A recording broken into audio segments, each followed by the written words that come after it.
Assim que nós voltamos de África, às vezes as pessoas veem as fotos, né? O tempo que nós estávamos lá, muita coisa acontecendo, e normalmente a gente só publica os resultados, né, do ministério, mas não tem como publicar o preço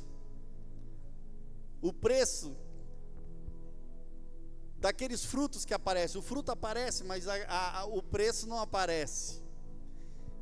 E na realidade, logo que eu cheguei de lá, eu fui cometido de um turbilhão de sentimentos, de lutas, de guerras, e na mente, no coração, angústias.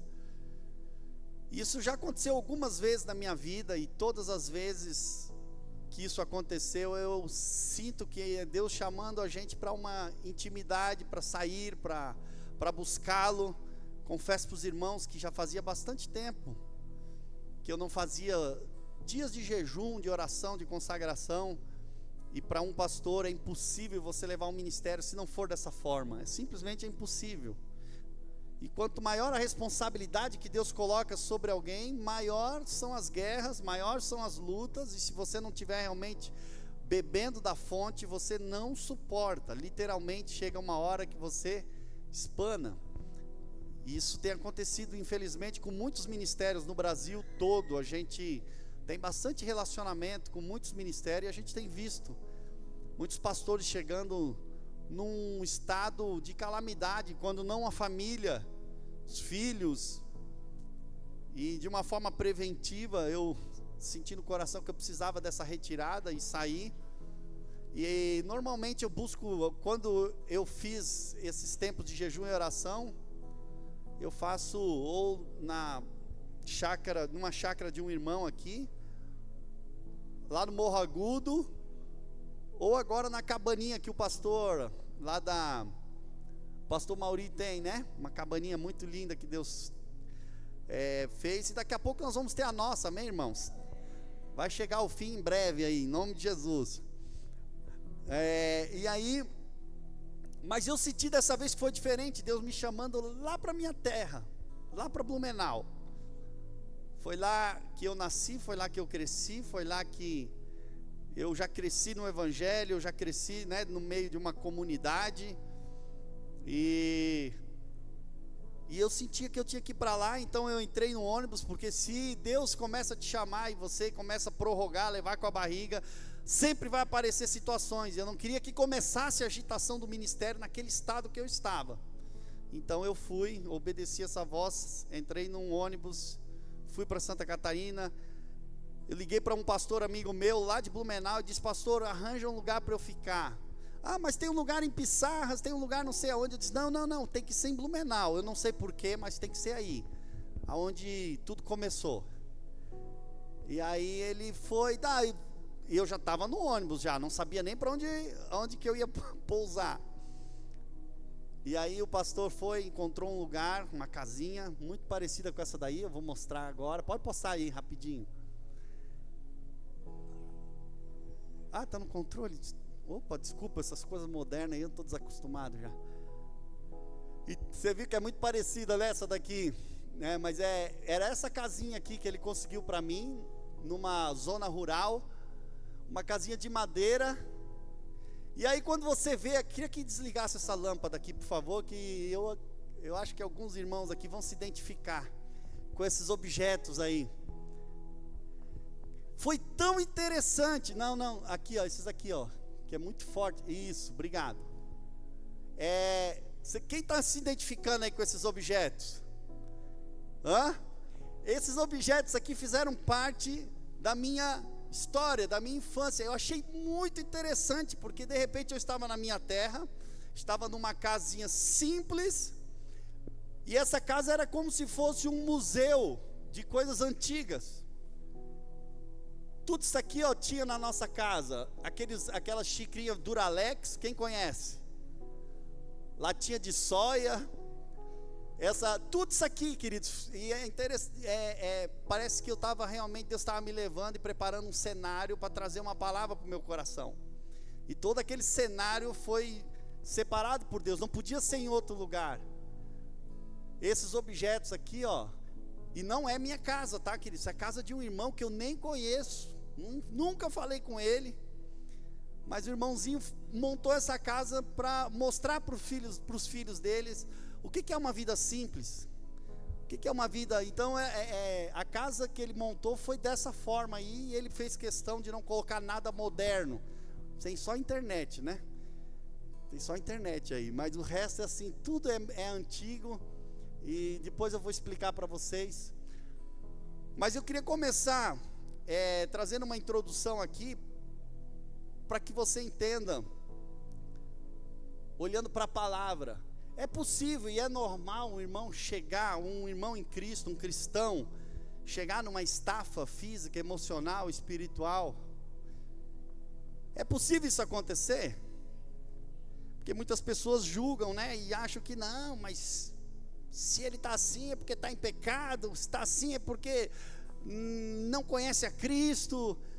Existe um evangelho super espiritual, né, que faz a pessoa viver uma ilusão, como se ele não tivesse o direito, ele mesmo, a pessoa que fala isso, né? Normalmente essas são as pessoas primeiras que chegam num estado de calamidade total, né? E aí, eu não vou abrir esses textos, mas eu vou deixar aí, se você quiser tirar uma foto, depois abrir na Bíblia, tá? Porque é só uma introdução. Mas você conhece a história de Ana, a mãe de Samuel? Quem conhece? Ana não podia ter filhos, e isso trazia para ela uma amargura terrível. Ela vivia debaixo de um jugo de sofrimento na sua alma, e era algo internalizado, até um dia que ela entrou na casa do Senhor, e derramou sua alma na presença dele. E ela derramou sua alma de uma maneira que até mesmo o sacerdote Eli julgou que ela estava bêbada, porque ela mexia a boca e não saía som, mas ela ficava ali, e a alma dela sendo derramada na presença de Deus. E ela fez um voto com Deus e disse: Deus, se o Senhor ouvir a minha oração, se o Senhor me dá um filho, eu vou consagrar ele ao Senhor. Estou resumindo a história. E Deus ouviu o clamor dela. O próprio Eli, que tinha julgado ela como alguém bêbada, né, ele liberou uma palavra e disse que Deus ouça a sua oração. E ela realmente ficou grávida, teve Samuel e depois teve outros filhos. Glória a Deus por isso. Mas ela teve essa amargura de alma. Ela chegou numa estafa, num momento que ela não suportou e correu para a presença de Deus. Elias, mesma coisa. Elias foi um homem extremamente usado por Deus. Muitos sinais, muitos prodígios aconteceram através de Elias, né? Muitos milagres. Era um homem que aquilo que ele falava se cumpria. Mas chegou um determinado momento, depois de que ele tinha enfrentado 900 profetas. Alguns acham que é 400, mas não é. Se você ler bem a Bíblia, você vai ver que eram 900 profetas ali. Depois ele começou a ser perseguido por Jezabel, e ele chegou um momento que ele não suportou mais aquela pressão e foi para uma caverna. E lá na caverna ele foi para a presença de Deus, ele clamou, Deus renovou ele. Deus disse: ainda tem coisas para fazer, você ainda vai ungir um rei, você ainda vai ungir um novo profeta, você vai lançar o seu manto sobre um outro profeta, eu ainda vou te usar. Glória a Deus. E ele levantou, caminhou 40 dias, teve outras experiências com Deus e assim continuou. Mas foi na presença de Deus que ele foi renovado. Quem pode dizer amém? Gideão, da mesma forma, se você ler esse texto de Juízes, você vai ver que ele era um homem extremamente complexado. Havia um complexo terrível na alma dele, de inferioridade. Era um homem que tinha a alma totalmente, ele duvidou tanto que ele fez várias provas com Deus, até ele acreditar que realmente Deus podia usá-lo. E de fato Deus foi tão paciente que ele respondeu todos os sinais que ele pediu, e levantou Gideão para libertar Israel no momento de cativeiro, e ele foi extremamente usado por Deus. Mas chegou nesse estado de um complexo terrível dele mesmo, uma autoimagem completamente distorcida, não a imagem que Deus via, porque Deus olhava para ele e disse: você é um homem forte e corajoso. Mas ele não acreditava. Ele precisou desse encontro para se levantar como um grande libertador de Israel. Quem pode dizer amém? Davi também passou por muitas situações, seriam várias que eu poderia citar aqui, mas uma das principais foi lá em Ziclag, quando ele saiu para guerrear. Quando ele voltou, todas as mulheres dos seus valentes e as próprias mulheres dele foram levadas cativo. E Ziclag, aquela cidade que eles moravam, foi toda incendiada.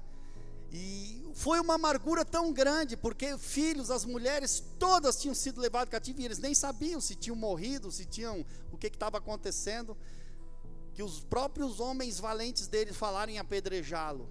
Mas a Bíblia diz que ele foi para a presença de Deus, e ali ele encontrou ânimo e força.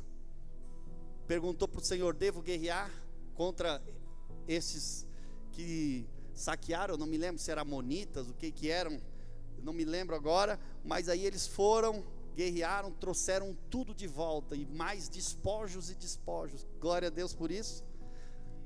Mas você vê Jeremias com pensamentos de morte, você vê Jó no desespero, amaldiçoando seu próprio nascimento, Jeremias também, e homens que foram extremamente usados por Deus, chegando num verdadeiro, hoje tem nome para tudo, né? Tem um tal de burnout, eu não sei se é isso, não sou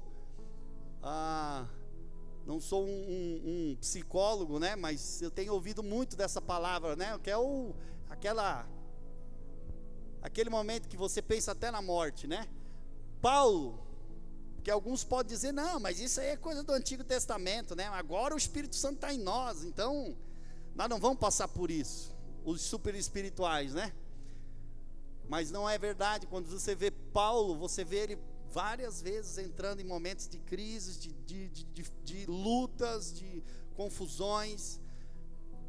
Aqui no capítulo 12 de 2 Coríntios, ele diz: 3 vezes pedi ao Senhor que se afastasse de mim. Imagina chegar a um ponto que você diz: Deus, afasta de mim, desiste de mim, em outras palavras, me esquece. Um homem que tinha sido usado por Deus para abrir tantas igrejas, tantas coisas, e aí veio o Senhor com a sua revelação e disse: a minha graça te basta para você, porque o meu poder se aperfeiçoa na fraqueza. Quem pode dizer amém? E aí o próprio Paulo diz: quem enfraquece, que eu também não enfraqueça? Quem se escandaliza, que eu também não fique indignado? E se você ler toda a carta de 2 Coríntios principalmente, você vai ver um homem enfraquecido, cheio de marcas no ministério, rasgando a alma dele para uma igreja, falando às vezes ele mesmo, dizendo que: olha, eu estou sendo até insensato em falar essas coisas, mas é isso, aquilo, defendendo o seu próprio ministério. Paulo também passou por isso, Pedro passou por isso, Tiago passou por isso, João passou por isso, tenho certeza absoluta. E isso nós precisamos entender, que nós temos limites. Uma das grandes formas, uma das grandes virtudes que nós podemos alcançar é entender nossos próprios limites, físicos, espirituais e emocionais. E realmente, nesse momento, é aquilo que nós acabamos de cantar. A gente canta, né, queridos? A gente tem música para tudo, a gente tem letra para tudo, mas às vezes a gente não entende que a letra é uma mensagem, que Deus às vezes através do louvor está nos preparando para uma experiência. Estão entendendo isso? A gente cantou sobre aos pés da cruz, como é que ele diz? De joelhos, posso ir além, né? Já vi o teu amor fazer milagres, o Senhor, né? Mas é sempre nessa atitude de quebrantamento, é nesse momento que essas coisas acontecem. Glória a Deus. Então, o problema não está em crise, nas nossas crises existenciais, nas nossas crises emocionais e às vezes até espirituais, mas aonde nós derramamos a nossa alma, para quem nós vamos derramar o nosso clamor, as nossas dores, para quem que nós vamos apresentar as nossas demandas, Para quem que nós vamos ser sinceros, vulneráveis? Eu já tenho falado bastante para os homens dessa igreja. Nós temos muita dificuldade como homens, principalmente. Nós achamos que hombridade é não mostrar fraqueza.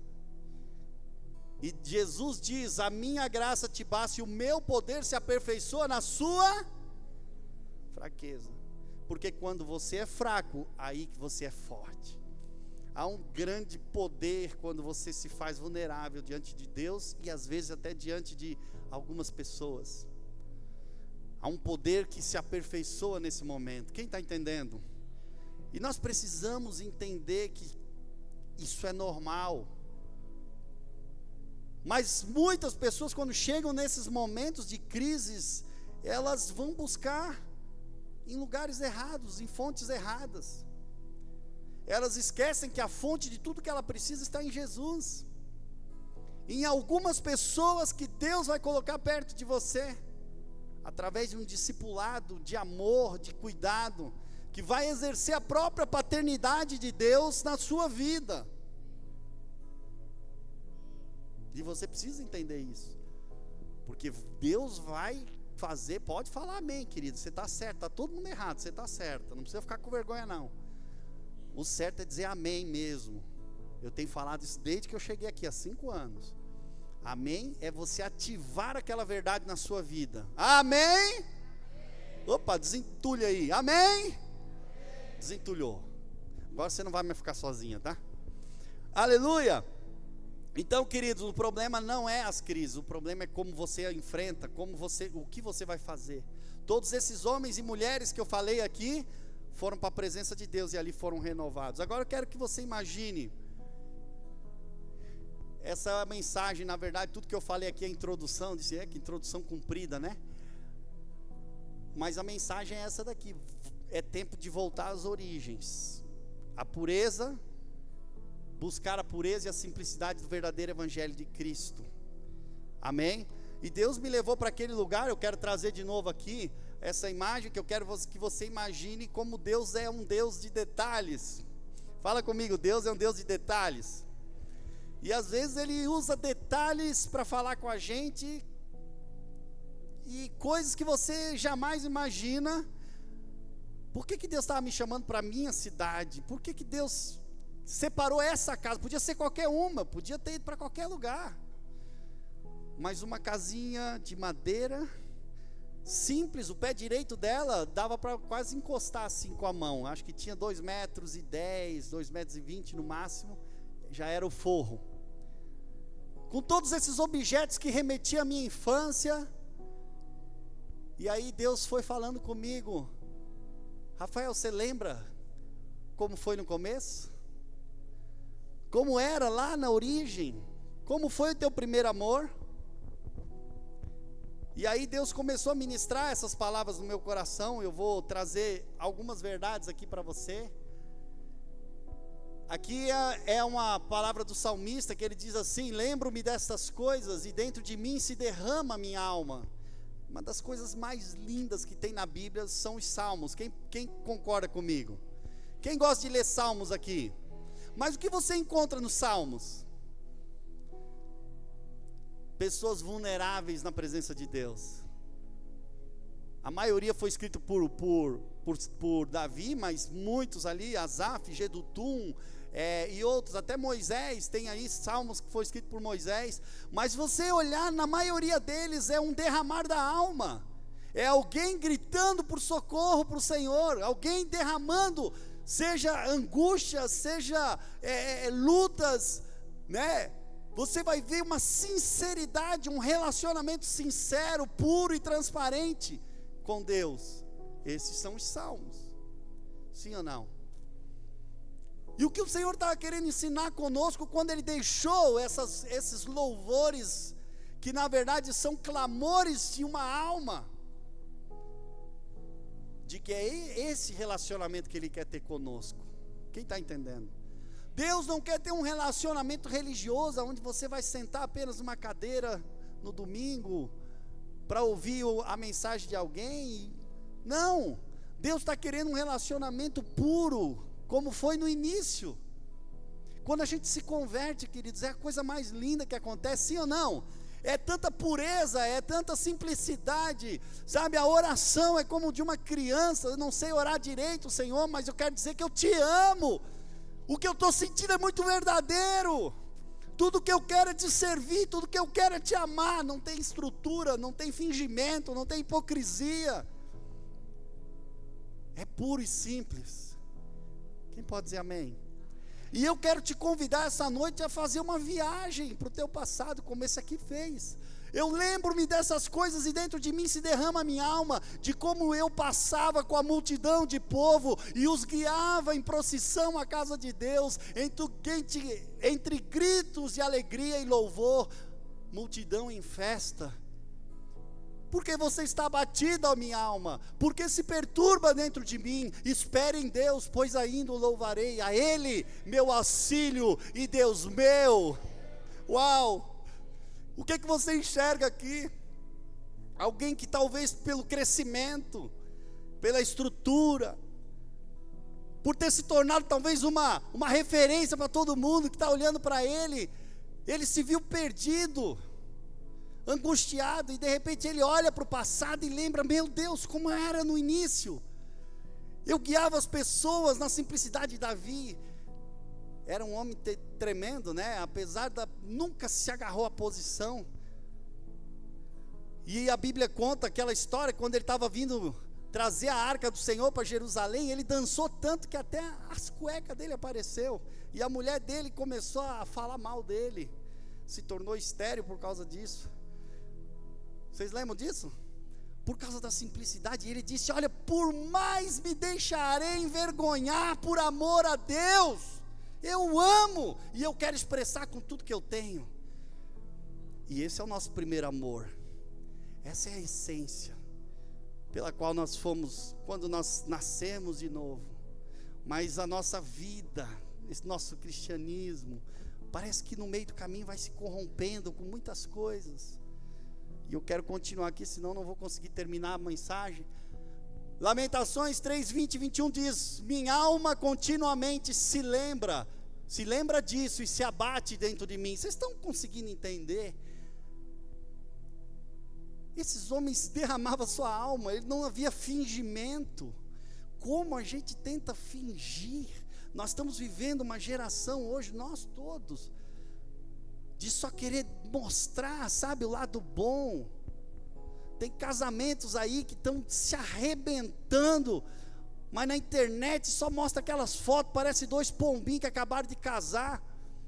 A gente, sabe, quer viver uma aparência com as pessoas, uma aparência com Deus, e não é assim, não foi para isso que Ele nos criou. Ele quer que a gente rasgue a nossa alma diante dele. Olha só, minha alma continuamente se lembra disso e se abate dentro de mim. Mas aí vem a segunda parte do versículo, que eu quero profetizar que vai acontecer isso essa noite, em nome de Jesus. Você toma posse?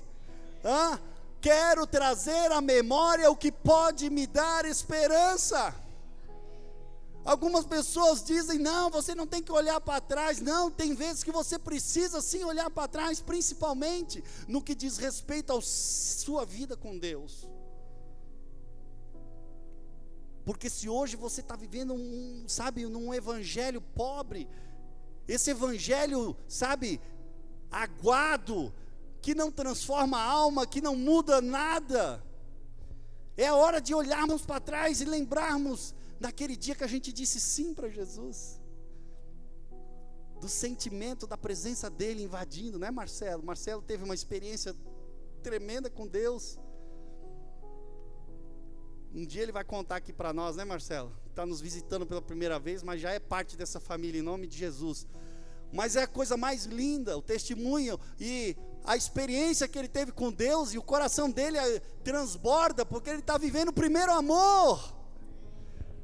E ele diz, meu Deus, quanto tempo, o que teve que acontecer para eu entender que Deus é uma presença real?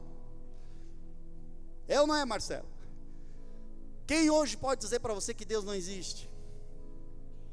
Ninguém. Só que você não pode perder isso, querido. Nós não podemos nos perder no meio do caminho. E é isso que acontece muitas vezes com o crescimento, com esse ativismo. né? A gente vai camuflando as coisas. Mas essa noite vai ser diferente em nome de Jesus. E esse daqui é a palavra talvez mais forte. Depois eu vou trazer um louvor que me despedaçou, porque eu quero que você imagine toda essa mensagem que eu estou passando para vocês, todo esse ambiente que Deus preparou, e depois veio o louvor que eu vou mostrar para vocês daqui a pouco. Olha, como me afasto da simplicidade e pureza. A Bíblia diz em 2 Coríntios capítulo 11, 1 e 2, eu gostaria que vocês me suportassem um pouco mais. Isso é Paulo escrevendo para a igreja de Corintos, porque a igreja de Corinto, apesar de ter provado muito do sobrenatural de Deus, ela estava se afastando da pureza e da simplicidade do Evangelho. E ele disse assim, olha, eu queria que vocês me suportassem um pouco mais na minha loucura, portanto suportem-me, tenho zelo por vocês, igreja, como um zelo que vem de Deus, pois eu preparei vocês para apresentá-los como virgem pura, a um só esposo, que é Cristo. Amém? No versículo seguinte, temo que, qual que era o temor dele? E ele já tinha visto sintomas de que aquilo estava acontecendo, assim como eu posso ver claramente isso acontecendo com a igreja de hoje, e era o que estava acontecendo até mesmo comigo. Temo que assim como a serpente, com a sua astúcia, enganou Eva, assim também a mente de vocês seja corrompida e se afaste da simplicidade e pureza devidas a Cristo. Agora vem a pergunta: como eu me afasto da simplicidade e da pureza devidas a Cristo? Está a resposta aí, vocês vão me responder. Quando eu começo a dar ouvidos à astúcia da serpente. Amém? E a serpente vai falando, e você vai ouvindo, e você vai tolerando, e você vai conversando com ela, e você vai dizer, não, está tudo sob controle, eu sei que eu não vou ser corrompido, aqui deixa que eu controlo, e você vai ouvindo, e você vai ouvindo, e a sua mente começa a ser corrompida por outros evangelhos. Eu vou falar disso daqui a pouquinho. A mente de vocês seja corrompida e se afaste da simplicidade e pureza devidas a Cristo. Mas ele está falando aqui, assim como a serpente enganou Eva. Eu pergunto para vocês, como a serpente enganou Eva? Como foi isso? Voltando lá na origem, porque é isso que Paulo estava trazendo pelo Espírito Santo para a igreja. Volta lá na origem, lembre-se como aconteceu com a serpente e a Eva. Mas a serpente, mais astuta de todos os animais selvagens que o Senhor tinha feito, disse à mulher. É interessante que Satanás sempre vem através de um corpo. Ele escolhe um corpo. Aqui ele escolheu um animal, mas às vezes ele vai escolher pessoas que você nem imagina, que vem falando em nome de Deus, que vem falando em nome de... Normalmente é em nome de Deus, que olha só, olha, porque ele não muda a estratégia, vocês vão ver aqui. É verdade que Deus disse, não comam do fruto de nenhuma árvore do jardim? Primeira coisa que a serpente fez, foi atacar a palavra do Senhor. É interessante, como ela fala de Deus com naturalidade. É assim que Deus disse? Você tem certeza que você ouviu direito? Será que o evangelho é isso mesmo? Cruz, sofrimento, dificuldade, luta, perdão, renúncia? Será que é isso mesmo? A primeira coisa que ela vai é na palavra. A mesma serpente aparece para Jesus 4.000 anos depois e usa a mesma estratégia. É assim que Deus disse, mas está escrito que se você se lançar daqui, os anjos vão te segurar com as suas mãos, para que nenhuma pedra você tropece. E Jesus traz, também está escrito. Amém? Mas olha que interessante, então a serpente disse à mulher, é certo que vocês não morrerão. O que Deus disse? Certamente, vocês vão morrer se vocês comerem desse fruto. E ela vem e diz, certamente, vocês não vão morrer. Ei, Eva, e dá uma olhadinha nesse fruto. Que logo em seguida a Bíblia diz que vendo a mulher o fruto, que era agradável ao paladar, concupiscência da carne, né? Agradável aos olhos, concupiscência dos olhos, e apta para dar entendimento, porque ele disse assim, ó, é certo que vocês não morrerão, porque Deus sabe que no dia que dele comerem, os olhos de vocês se abrirão, e como Deus, vocês serão conhecedores do bem e do mal. Vocês serão como? É que Deus não quer que você seja como Ele, Ele quer que você seja inferior a Ele, e é por isso que Deus não quer que você coma. Mas se você comer, não esquenta, Deus está exagerando, não é tudo isso. Come, experimenta. Concupiscência dos olhos, concupiscência da carne, soberba da vida. 1 João, você vê as 3 coisas acontecendo aqui. Foi assim que aconteceu, querido. E aí eu volto para 2 Coríntios. Tudo começa numa conversa, tudo começa num doutrinamento. Quem está entendendo? Tudo começa em você dar ouvidos a espíritos enganadores e doutrinas de demônios, como diz lá em 2 Coríntios, em 2 Pedro, se eu não me engano, que diz que por dar ouvidos a espíritos enganadores e doutrinas de demônios. 1 Timóteo 4. Vocês estão entendendo? Você dá ouvido e a sua mente devagarzinho vai se corrompendo. Pois se vem alguém e prega outro Jesus, olha, eu estou no mesmo contexto onde ele diz, cuidado, para que assim como a serpente enganou Eva com a sua astúcia, assim também a vossa mente seja corrompida e se afaste da simplicidade e da pureza devidos a Cristo. Nesse contexto continua dizendo, pois se vem alguém e prega outro Jesus, fala comigo, outro Jesus,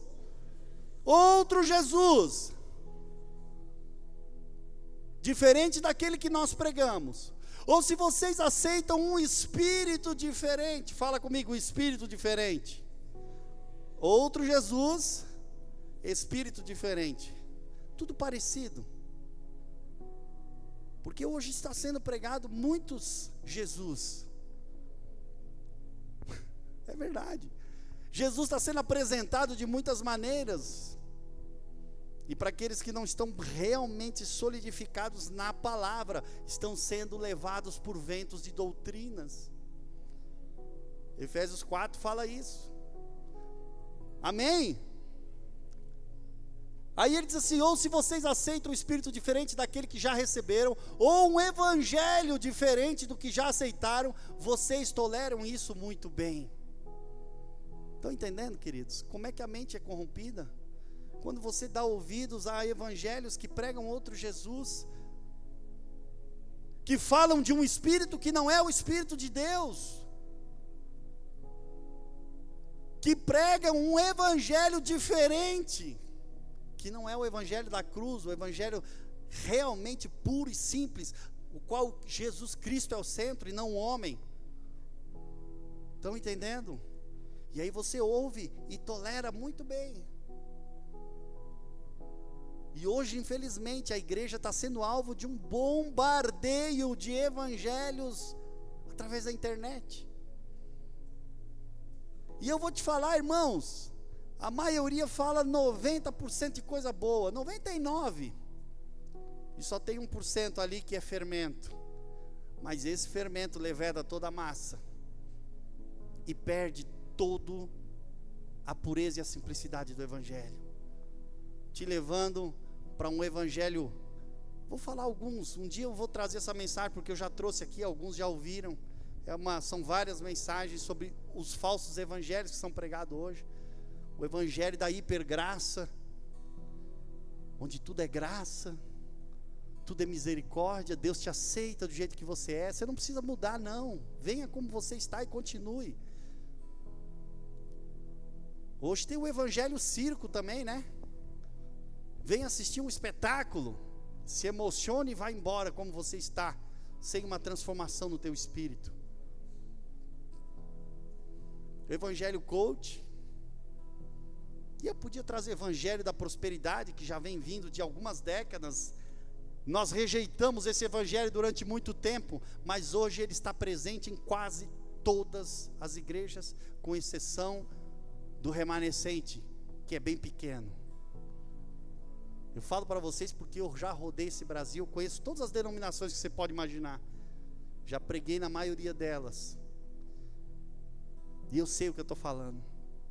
Há uma distorção completa do evangelho, e isso tem levado as pessoas a viver um cristianismo chulo, um cristianismo pobre, miserável, cego e nu, como diz em Apocalipse capítulo 3, a igreja de Laodiceia.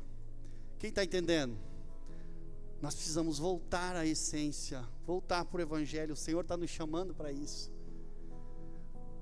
Quando o Senhor falou com a igreja de Éfeso, Ele falou muito bem das obras da igreja. Disse: olha, eu sei que vocês têm boas obras, eu tenho visto que vocês não têm tolerado aqueles que se dizem apóstolos e não são. Vocês realmente têm tido uma postura, mas eu quero dizer para vocês: ei, lembre-se de onde caíste, porque você abandonou o primeiro amor. Volte as primeiras obras, volte ao início, volte à pureza e à simplicidade do evangelho. E era isso que Deus estava fazendo na minha vida ali naquela cabana. Comecei a ouvir aquelas músicas lá do início da comunidade, e eu fiquei muito tempo ouvindo essas músicas. Lembrei da Tami e do Tiaguinho, que gostam também, né? Só as antigonas, só as raízes. Mas eu ouvi tanto: minha alma engrandece ao Senhor, e o meu espírito te alegra em Deus, meu Salvador.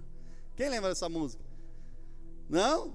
Vocês não conhecem, vocês não sabem o que é bom, mas vocês vão conhecer. Nós vamos fazer 6 horas só das antigonas. 6 horas de adoração raiz.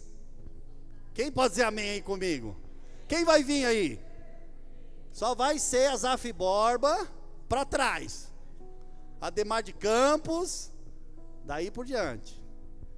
Glória a Deus. Mas eu fiquei muito tempo ouvindo essas músicas e relembrando como era no início esse evangelho, esse primeiro amor. Cara, era tão bonito, aquelas músicas de unidade que a gente cantava, né? Quem lembra? Eu sou um com você no amor do nosso Pai, somos um no amor. Lembra disso? Tu conhece essa? Mas não está cantando, né? Está na hora de voltar.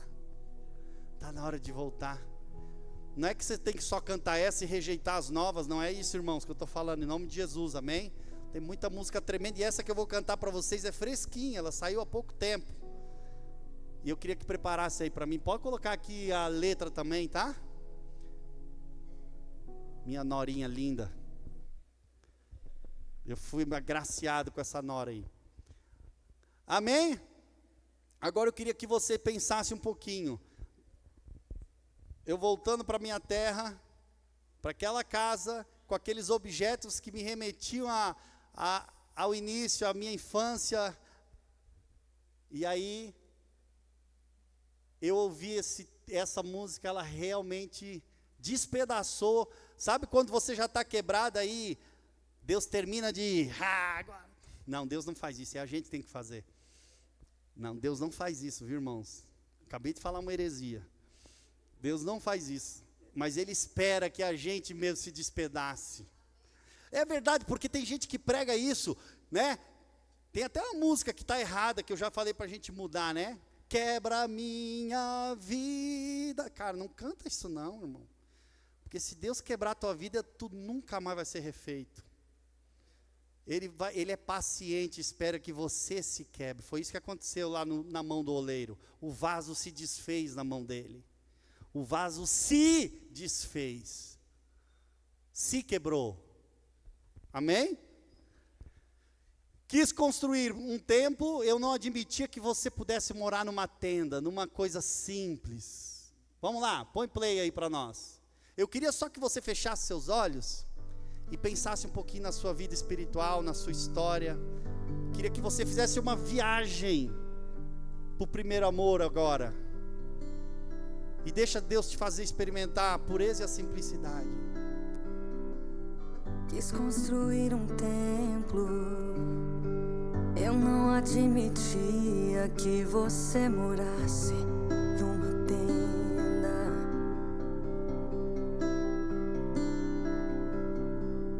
Armei tantos projetos, fiz tantas coisas que você não me pediu.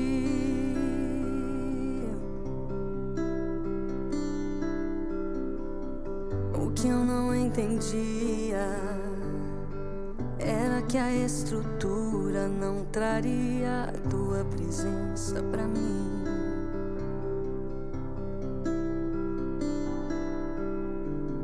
Que o que você amava naquela velha tenda era eu.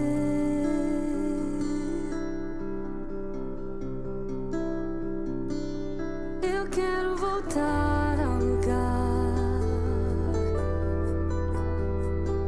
onde tudo era puro e simples.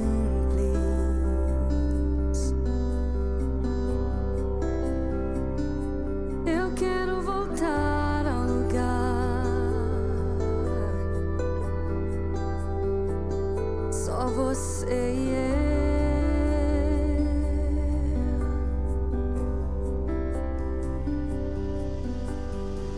Quis construir um templo, eu não admitia que você morasse numa tenda.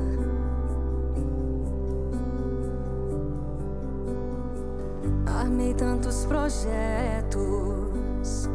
fiz tantas coisas que você não me pediu.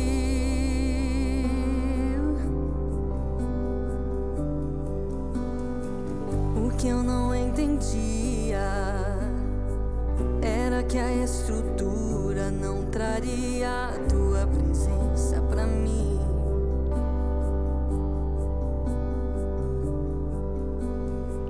Que o que você amava naquela velha tenda era eu.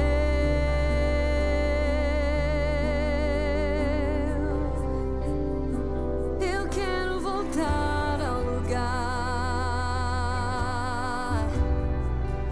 onde tudo era puro e simples.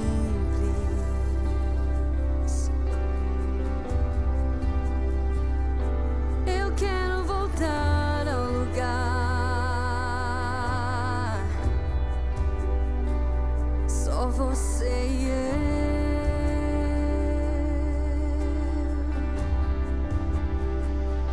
Eu quero voltar ao lugar do nosso romance.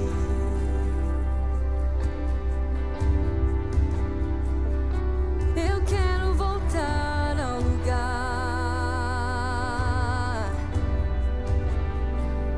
do primeiro amor.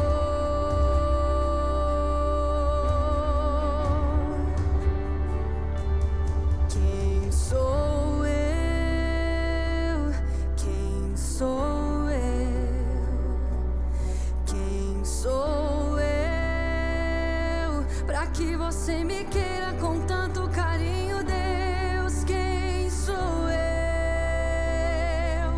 Quem sou eu? Quem sou eu?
sacerdote, sou teu,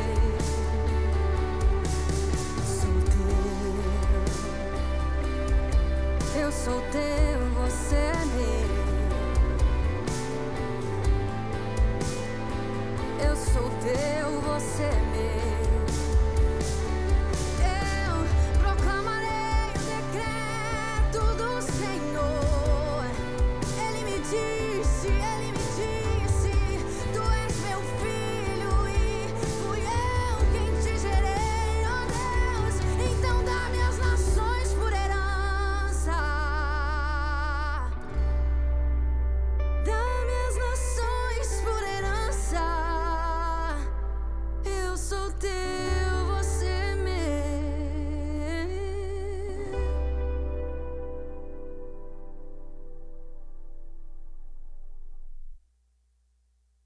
Amém? Quem conseguiu voltar um pouquinho às suas próprias origens?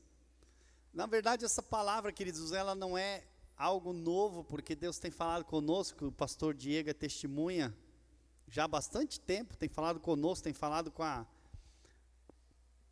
com a equipe de louvor. Não sei se você lembra um tempo atrás que nós fechamos todos os instrumentos aqui. Quem lembra? Fechamos todos os instrumentos aqui, ficamos 30 dias sem nada eletrônico, e nós fazíamos o louvor simplesmente do coração. Eu sinto que foi um divisor de águas para essa igreja, porque eu nunca vi uma igreja cantar com tanto entusiasmo depois desses tempos, como eu vejo hoje. Pode acabar aqui o instrumento, pode acabar a luz, essa igreja vai continuar cantando com toda a força, e isso foi muito bonito. Só que, Diego, eu me lembro que nós estávamos numa viagem juntos para São Paulo, e o Diego me apresentou uma palavra profética, e essa palavra profética me destroçou no carro, né, Diego? Chorei muito. Eu disse, cara, não é possível. E ela falava justamente sobre isso, sobre voltar à simplicidade, voltar à mesa, voltar a essa pureza do Evangelho, a voltar para nossas casas, a olhar para os nossos casamentos, para os nossos filhos, sabe? Fala sobre o papel do homem, o papel da mulher. E ele diz uma coisa: você não pode manifestar fora aquilo que você não vive dentro. Outra coisa que falou nessa palavra profética, que me marcou muito, foi que vocês não precisam produzir aquilo que vocês foram chamados para atrair. E às vezes a gente está tentando produzir a presença de Deus. Montamos uma estrutura e achamos que a estrutura vai trazer Deus, e não é assim. E diferente um pouquinho aquilo foi o início de uma revelação que Deus está aperfeiçoando no nosso coração. Agora Deus trouxe isso muito para o pessoal, Diego. Deus trouxe isso muito para o pessoal, porque eu olhei de forma ministerial. E não é errado, porque Deus fez uma obra, mas tudo tem que começar no pessoal, no individual. Eu preciso voltar. Eu preciso reconhecer que eu estou longe. Eu preciso reconhecer que eu dei ouvido sim a outros evangelhos. O meu coração foi tomado por outros ídolos sem valor, né? E voltar essa simplicidade, essa pureza devidas a Cristo. E esse é o chamado do Espírito Santo para essa igreja essa noite. Eu não sei se você consegue ouvir o Espírito Santo te dizendo: é tempo de voltar às origens, é tempo de voltar ao primeiro amor, é tempo de voltar às primeiras obras, é tempo de voltar a nos apaixonar simplesmente por Ele. É tempo de Jesus ser verdadeiramente aquilo que é suficiente para as nossas vidas. Porque no meio do caminho a coisa foi tão distorcida que a gente sempre acha que precisa de mais algum acréscimo. A graça dele não tem sido suficiente para nós, por isso murmuramos, por isso reclamamos o tempo inteiro, sempre pedindo para Deus, chegando para Deus para pedir mais alguma coisa, como se o próprio sacrifício do Filho de Deus e o sangue que foi vertido na cruz não fosse suficiente para adorá-lo, para amá-lo, para servi-lo com toda a força do nosso ser. todos os dias da nossa vida. E é isso que eu estou clamando hoje para a minha vida, e eu estou repartindo para a igreja uma experiência pessoal, mas eu falei para vocês, eu sei que Deus está falando com muitos aqui, e principalmente pessoas que já têm muito tempo de caminhada cristã, e que nem perceberam que em algum momento lá atrás elas se desviaram, e hoje estão muito longe da presença de Deus. E é claro que quando estamos fora da presença dEle, pensamos coisas, agimos de forma que não é como Ele, e tantas coisas acontecem. Mas eu profetizo em nome de Jesus. Eu queria pedir para o grupo de louvor vir aqui para cantar aquela música, Eu Quero Voltar ao Início de Tudo. E eu queria te convidar, se você tem liberdade no Espírito Santo, você não é obrigado a nada, em nome de Jesus, amém? As coisas têm que ser pelo Espírito. E queria que você dobrasse seu joelho na sua cadeira e começasse a clamar aquilo que diz em Efésios, sabe? Procurar trazer à memória aquilo que te traz esperança, lamentações, e que você possa reviver esse primeiro amor com Jesus agora mesmo.